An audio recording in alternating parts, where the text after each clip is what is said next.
brought to you by Hoosier Hanks East.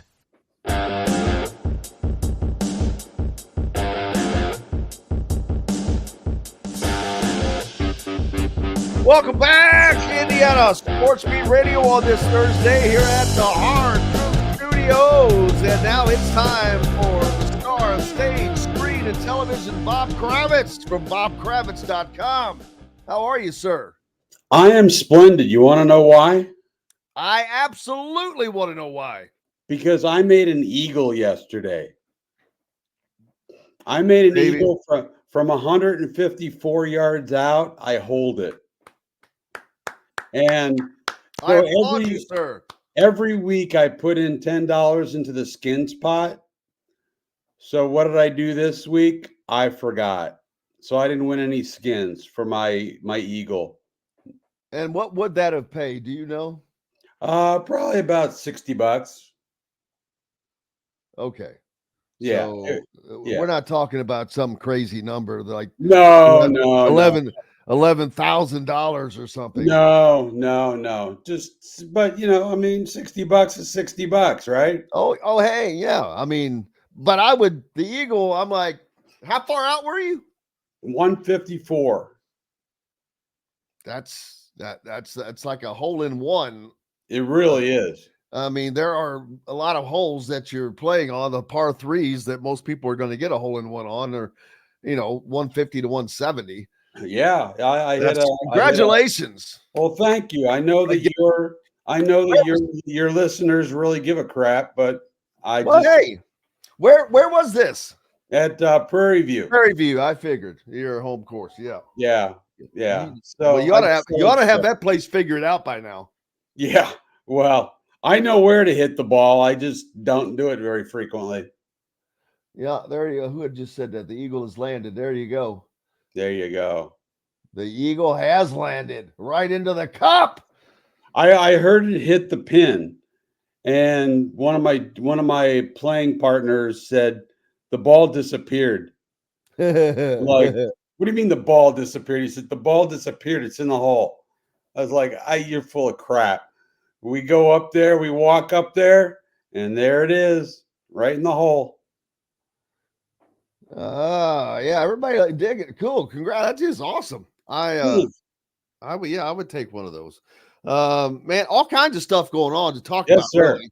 Quickly, the Fever, they're done for the year after a spectacular Larry Bird-esque, and I'm not comparing her to Larry Bird.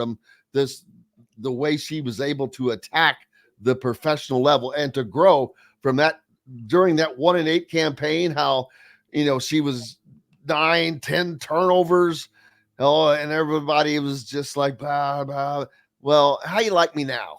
Right. Into the season, most points ever by a rookie, most 3-pointers ever by a rookie, most assists by anybody ever in the history of the dog.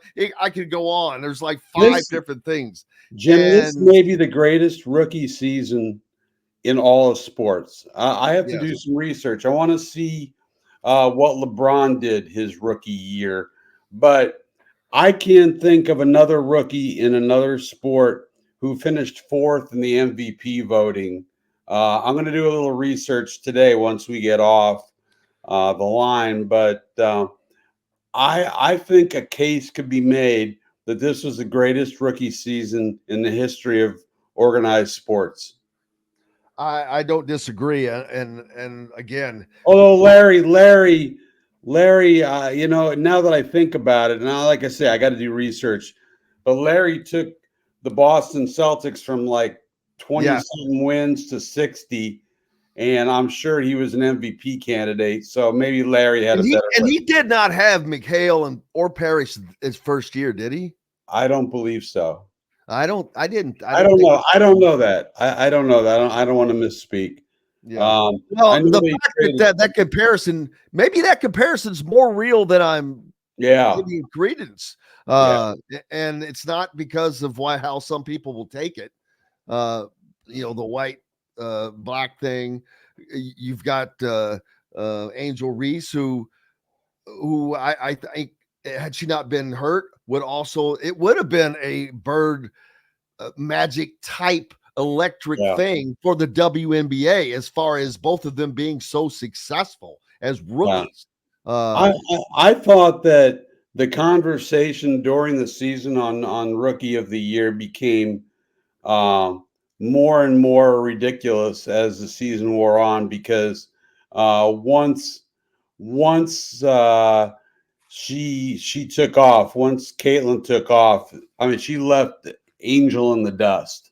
You know, I mean, she was Angel was, Angel was she was a great recruiter. I mean, a rebounder, but that seems to be where she was excelling. Yes, yeah, she was a very good rebounder, not a very good shooter. You know, I mean, a good defensive player, but I mean, Caitlin did it all. And to come in and take a team that won 5 games 2 years ago, can you imagine 5-35? And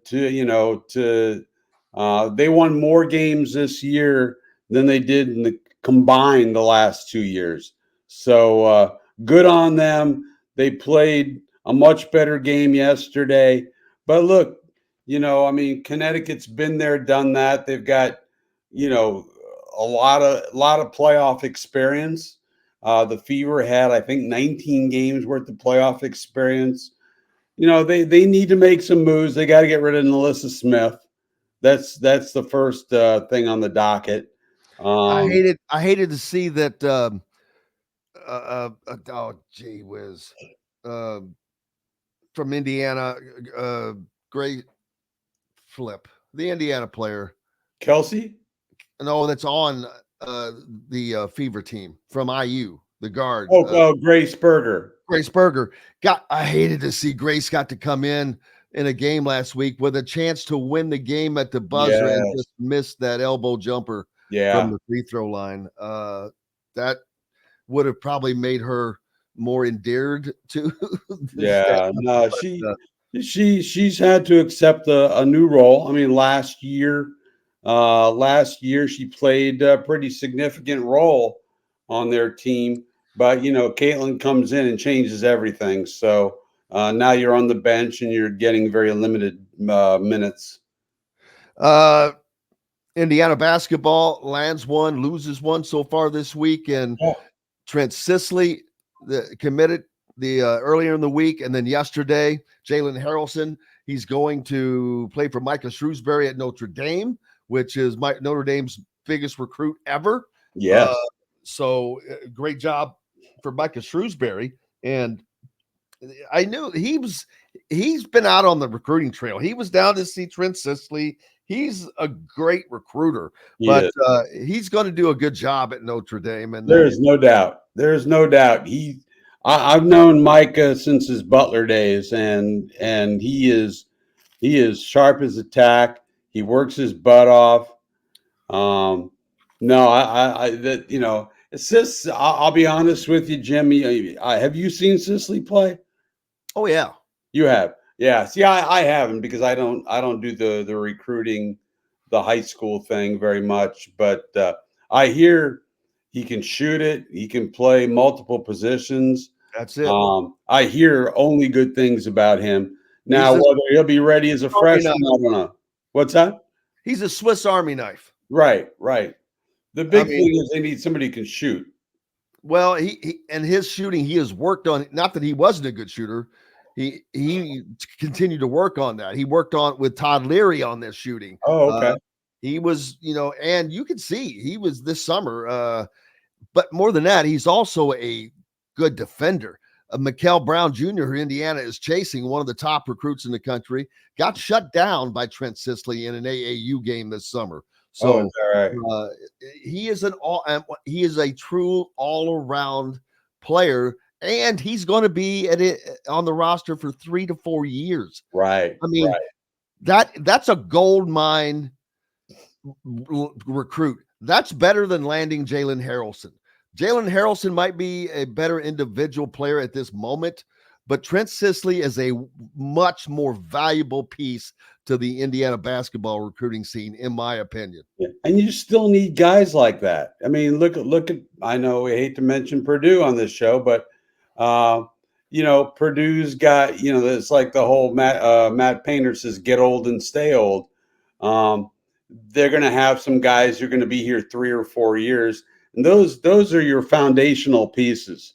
That's a Trey Galloway type of guy. I'm not saying whether he's better or worse, but well, you've got to have a guy like Trent Sisley. I agree with you, and that is productive. That is right. actively productive, but it's also a mix, and that's where Purdue is not hit or doesn't hit the mark. And Zach Edey is an anomaly. I'm sorry, I think that he was just an anomaly. He was, a freak of nature. Well, we'll get to see how they do it without him in that regard. But you do have to have players like Painter, Matt keeps around, right, mixed in with these elite players. Right. To be an elite team, you have to have elite players, not players. I agree. And that's why, last year Purdue had a player that would be considered elite. So, yeah, no, but you still need those guys who can impart the culture to these young superstars who come in for a year or two. You need the guys who can sell what the coach is preaching, and I think guys like Sisley can do that. And speaking of culture, how about the culture that's being instilled in Bloomington by Kurt Signetti? Wow. It just continues to get deeper and deeper. Indiana are putting up numbers that are mind-boggling, and we'll see if that can continue. They face their first home Big Ten opponent this week in Maryland, but they are doing what they expect to do. They're not surprised by this success. The coaching staff, this is coming from Kurt, they're not surprised by this. This is what we're used to. This is what we do. This is how we'll Google them. I guarantee exactly. If you don't believe me, Google him. And if you can do it, it ain't bragging. Yeah. Now they've been tremendous. I mean, no question. They go to UCLA and absolutely blasted UCLA, who thought LSU. Yeah. Yeah. I mean, they gave LSU all they could handle. So no, I think we'll learn a lot more now coming up. I mean, Maryland and at Northwestern, and then that Nebraska game is going to be huge. Yeah, even though they lost to Illinois, that all that did was take the luster off of what it would have.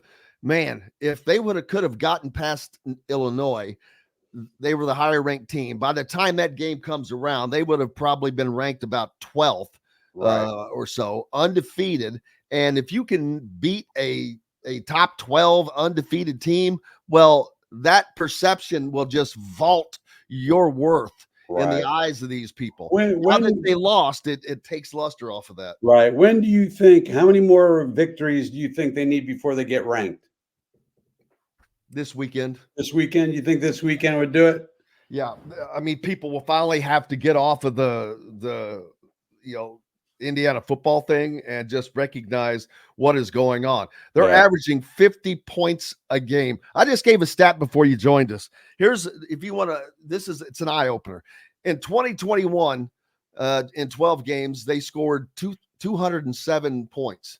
Mm-hmm. Through 4 games in 2024, they've scored 202 points. Wow. Well, they got a quarterback and they've got some talent, and you saw it coming. I did not necessarily see it coming, but I don't follow IU football quite as closely as you do. But I've been totally impressed by what I've seen. They're playing clean football. The quarterback isn't throwing it to the other team. And like I said, first column, after the opener, this is going to be their best quarterback since Penix, which isn't saying much. He is. He's just so mature, poised. Like I said, doesn't make the mistakes, and that's been huge because for a team that doesn't have the depth of some of these other teams, you have to take advantage of every advantage that you can. Absolutely. Absolutely. I know your latest piece is up on the Pacers that it's time to go for the championship, to go for the jugular. Absolutely. I think I don't think last year was a fluke. I mean, they had owned the Milwaukee Bucks all year. Yes, they got a big break. You know, the Knicks were beat up, but you know what? They didn't have a lot of depth to start with, and I'm going to brag on myself, but I called that series from the very beginning. I said the Pacers would go to New York and win a game 7. That's exactly what they did. They played virtually a perfect game in game 7, shot over 60% from the field. I think, look, you're going to have a full year of Pascal Siakam.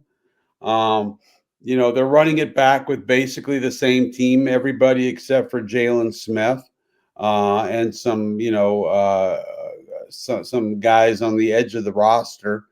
And, you know, you've got Halliburton coming back from the Olympic experience. I think they're going to win 50 to 55 games. They're going to be a top 4 seed in the East, along with Boston, New York, and Philly. And I think they can do this again. I really do. I mean, I think they've got the talent. If they can stay healthy and keep the bond strong that they had last year, I see no reason why they can't do it again. Absolutely. Bob Kravitz from bobkravitz.com. Thank you, sir. All right, thank you, my man. When are you coming to the next, when are you coming to Bloomington next? Probably for Nebraska. All right, buddy. We'll see you in a few weeks. All right, sounds good. Bob Kravitz from bobkravitz.com. Make sure you're following and be a subscriber.